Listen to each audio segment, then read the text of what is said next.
முதல் ஒரு நான் நடித்த படம் ஒரு 10 படத்தில் ஆடியோ லான்ச் வந்திருக்கேன். வேடிக்கை பார்க்குறதுக்கு ஒரு படத்துக்கு போயிருக்கிறேன். ஆனால் எந்த ஆங்கிலுமே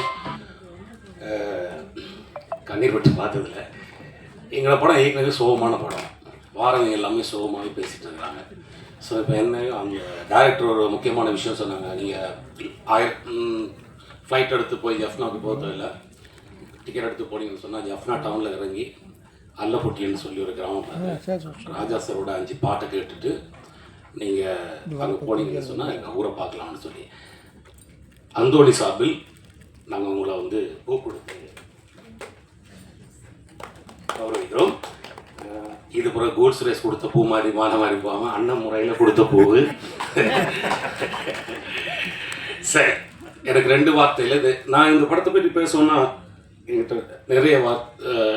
நிறைய பேச வேண்டியிருக்கும். பட் என்னால் முடிஞ்ச அளவுக்கு கொஞ்சம் பேசுகிறேன். ப்ளீஸ் பொறுத்து கொஞ்சம் கேளுங்க. என்னென்னா, நான் 8 வயசில் எங்கள் அம்மாட்ட ₹1 ₹2 தேடி சினிமா பார்க்க வெளிக்கிட்டு சூப்பர் ஸ்டாரோட ஆடுபுலி ஆட்டம் படம் பார்த்துட்டு அவரோட பெரிய ஃபேன் ஆகி அவரோட போஸ்டர் பார்த்துட்டு எங்கள் ஊரில் ஒரு மினி தியேட்டர் இருக்குது. அந்த மினி தியேட்டரில் ஒரு போஸ்டர் பார்த்துட்டு இப்படி ஒரு போஸ்டரில் நான் இருப்போன்னு ஆசைப்பட்டேன்னா, அதுக்கப்புறம் எனக்கு அந்த கனவு எப்படி அதை கொண்டு செலுத்துறது, அதை எப்படி பார்க்குறதுலாம் எனக்கு தெரியவே தெரியாது.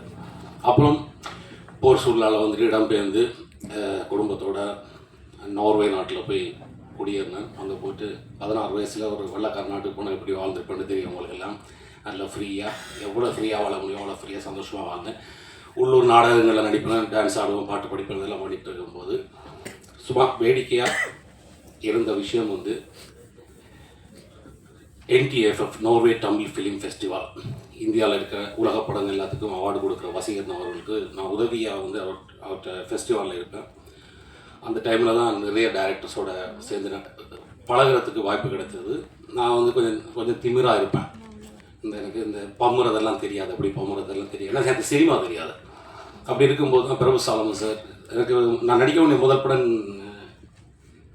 நீர்ப்பறவை சார், ஸ்ரீராமசாமி சார் வந்து எனக்கு வாய்ப்பு கொடுக்கணும்னு சொன்னார். பட் அங்கேருந்து வர முடியல, அதால் அதை நடிக்க முடியல. இந்த டைமில் பத்திரிகை நண்பர்களே, ப்ளீஸ் உங்கள்கிட்ட நீங்கள் தான் அதை கொண்டு சேர்க்கணும். என் கனவை நினைவாக்கி எனக்கு சினிமா வாய்ப்பு தந்த எனது குருநாதர் பிரபு சாலமன் அவர்களுக்கு மனமார்ந்த நன்றியையும் என்றும் இதை மறக்காமல் இருப்பேன். அதேபோல் இலங்கையில் முதல் யாழ்ப்பாணத்திலிருந்து எங்களுக்கு வணிகம் இல்லாத ஒரு ஊரிலிருந்து எப்படி இந்த காசை திருப்பி எடுக்கப்படும்னு எங்களுக்கு தெரியவே தெரியாது, சத்தியமாக தெரியாது.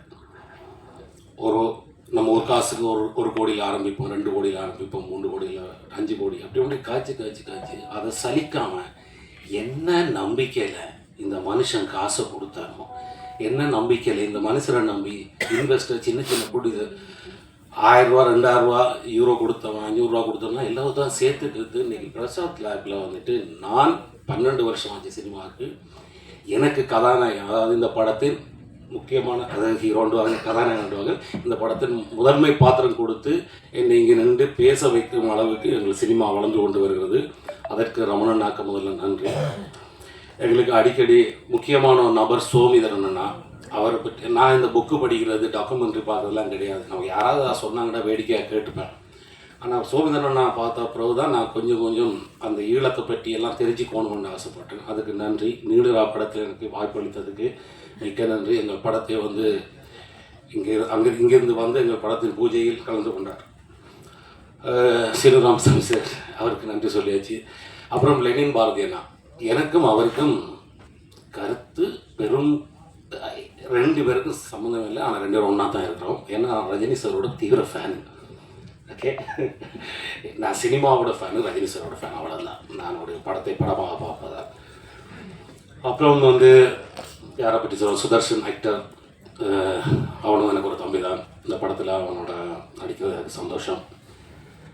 யாரை பற்றி சொல்கிறது இல்லை. ஆனால் இங்கே சொல்ல போனால் ஜெனோசன் என்ற அந்த ஒரு நபர், அவருக்கு எலும்பி நன்றி என்று சொன்னால் அவருக்கு நீங்கள் எல்லாம் அவருக்கா பார்த்துக்கோங்க. நான் அவரை பற்றி தான் இங்கே நேற்று ஒரு ஆங்கர் கேட்டாங்க, எனக்கு ஒரு ஸ்வீட் கொடுத்து இந்த படத்தில் வேலை செஞ்ச ஆக்களில் இந்த ஸ்வீட்டை யாருக்கு கொடுப்பேன் அப்படின்னு சொன்னால், நான் சொன்னேன் வந்துட்டு சுகிர்தன் டைரக்டர், நீங்கள் எழுதுனில்லை சொல்கிறது, இவருக்கு கொடுப்போம்னு சொன்னேன். அப்புறம் டக்குன்னு எனக்கு ஸ்டாக் ஆகி இவனுக்கு கொடுக்காது, எல்லாத்தையும் அவனுக்கு தான் கொடுக்கும்னு சொன்னேன். ஏன்னா கிட்டத்தட்ட 7 வருஷமாக வந்து எல்லா சினிமா அசிஸ்டன்ட் டைரக்டர்ஸ் எல்லாம் மதுரையில் இருந்தோ, கோயம்புத்தூர்லேருந்து, இந்த ஊரில் இருந்தோ, இல்லாட்டி இந்த நாட்டில் இருந்தோ வார எல்லா அசிஸ்டன்ட் டைரக்டரும் பாடுற அதே கஷ்டத்தை பட்டாலும் கடைசி மட்டும் விடாமல் நின்று முயற்சி பண்ணி அவங்க நிச்சயந்தான இலங்கையில் வந்து ஒரு 2 லட்சம் 3 லட்சம் சம்பளத்தில் வேலை செஞ்சுக்கலாம் போயிருக்கலாம்.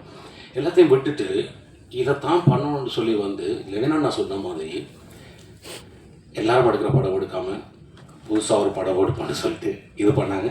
இந்த படத்தோட கதை கேட்டு நான் தான் முதல்ல எனக்கு பிடிக்கலன்னு சொன்னார். ஆனால் இந்த படத்தில் நடிச்சிருக்காட்டி நான் பெரிய ஒரு குற்றம் செய்தவனாக தான் இருந்திருப்பேன்னு சொன்னால் இதே பிறகு என்ன கூப்பிட்டுருப்பான் ஆடியோலாம் சரி. இப்படி ஒரு ட்ரெயிலரை பார்த்துட்டு முட்டாள் பலே இந்த படத்தை விட்டேன்னு சொல்லி புலம்பாமல் என்னை நம்பி என்னை உருவாக்கி ஒரு அந்தோனியாக என்னை மாற்றி எனக்கு ரொம்ப ஆசை தான். 12 வருஷமாக கயல் வின்சன் சொல்கிறாங்க, அந்தோனி வின்சன் சொன்னாலும் நல்லாயிருக்கும்னு ஆசைப்பட்றேன். அப்புறம் டிஜே பானு அவங்கள பற்றி கண்டிப்பாக சொல்லணும். என்ன சொன்னால் அவங்க வந்துட்டு செலக்ட் பண்ணி படம் நடிப்பாங்க. ஆனால் என்ன ஆச்சரியம்னு சொன்னால் இவங்க இந்த படத்துக்கு எங்கள் படமும் கதை கேட்டாங்க, ஓகே சொல்லலை. அப்புறம் தெலுங்கில் ஒரு 50 லட்ச ரூபா சம்பளத்தில் ஒரு படம் கிடைச்சிது. எவ்வளோ பெரிய முட்டான்னு தெரியல அந்த படத்தை வேணான்ட்டு யாழ்ப்பாணத்துக்கு தனியாக ஒரு ஆளாக வந்து எந்த எதிர்பார்ப்புலாம் அசிஸ்டன்ட் கிடையாது, மேக்கப் ஆர்டிஸ்ட் கிடையாது, ஒன்றும் கிடையாது. நாங்கள் யாரை சொல்கிறோமோ இவங்க தான் மேக்கப் ஆர்டிஸ்ட்னு கையில் சொன்னால் கலையா அவங்க தான் மேக்கப் ஆர்டிஸ்ட்னு சொல்லி ஒத்துக்கிட்டு எங்களுக்கு முழுக்க ஒத்துழைப்பு கொடுத்தது. சீரியஸாக இந்த படத்தில் வந்துட்டு அந்தோனியா வேறு யாரும் ஒன்றா நடிச்சிருக்கலாம். அதுக்கு நிறைய நடிகர் நல்ல நடிகர்கள் இருக்காங்க. ஆனால் நளினியாக நடிக்கிறதுக்கு அவங்களால மட்டும்தான் முடியும். நீங்கள் இருக்கிற எல்லா போஸ்டர்லையும் பாருங்கள், நளினி அங்கே இருப்பாங்க. இந்த நளினிக்குள்ளே அந்த கூட்டுக்குள்ளே குறுகி போயிருக்கிற அந்தோடி மட்டும்தான் நான். நீ இப்படிலாம் பேசி யோசிக்கிறீங்களாடா? அதான் பேசுனா சரி. நன்றி. அந்தோணி படத்தை நீங்கள் ட்ரெய்லர் பார்த்துட்டீங்க. தேவராஜனே நீங்கள் தான் மெயின் ஆள், எல்லாருக்கும் தலைக்கட்டு பார்த்துக்குங்க. கயல் படத்தில் எனக்கு அடித்து என்னை துன்பம் பண்ண ஆளே நீங்கள்.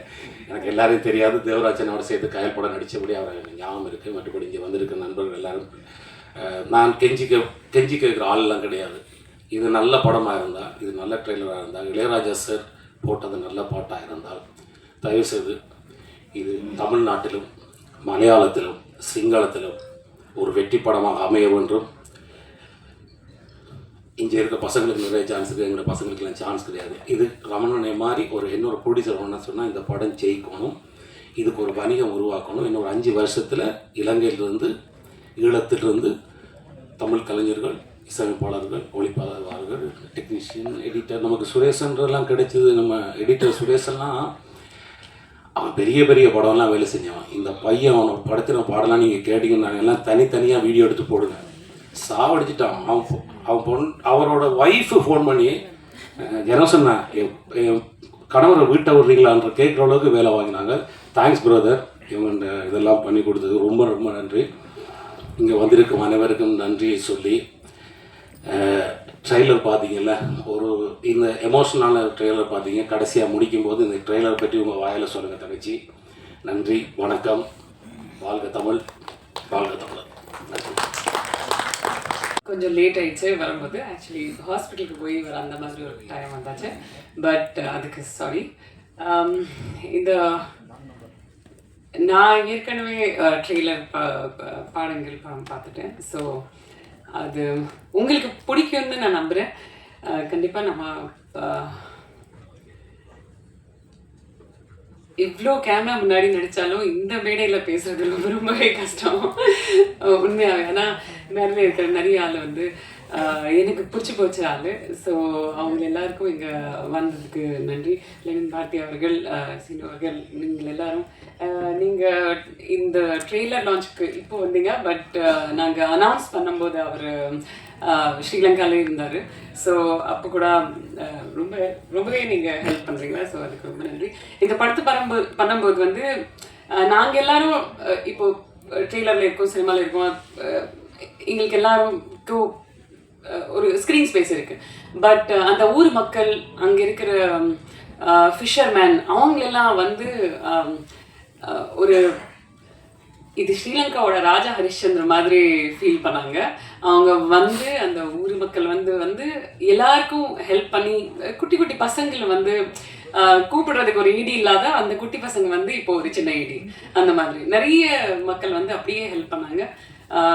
சாப்பாடு கொடுக்கறதுக்கு, பாத்ரூம் கொடுக்கறதுக்கு, நிறைய திங்ஸ் பண்ணுறதுக்கு. ஸோ இது வந்து அவங்களோட ஒரு ராஜா ஹரிஷ்சந்திர மாதிரி ஃபீல் பண்ணி இந்த படத்தை வந்து பாருங்கள், தியேட்டருக்கு வாங்க. அது மட்டும் தான் சொல்ல முடியும். போதும், நன்றி. I think everybody did a great performance. What else I can say? Thank you. எல்லாருக்கும் வணக்கம். நான் தான் மனஸ்வி. ஃப்ளாஷ் சித்திரை டிவிக்கு லைக் பண்ணுங்கள், ஷேர் பண்ணுங்கள், சப்ஸ்கிரைப் பண்ணுங்கள், கமெண்ட் பண்ணுங்கள். மறக்காமல் அந்த பெல் ஐக்கானையும் கிளிக் பண்ணிடுங்க. அப்போ தான் உங்களுக்கு நோட்டிஃபிகேஷன்ஸ்லாம் வரும். Thank you all. Bye bye.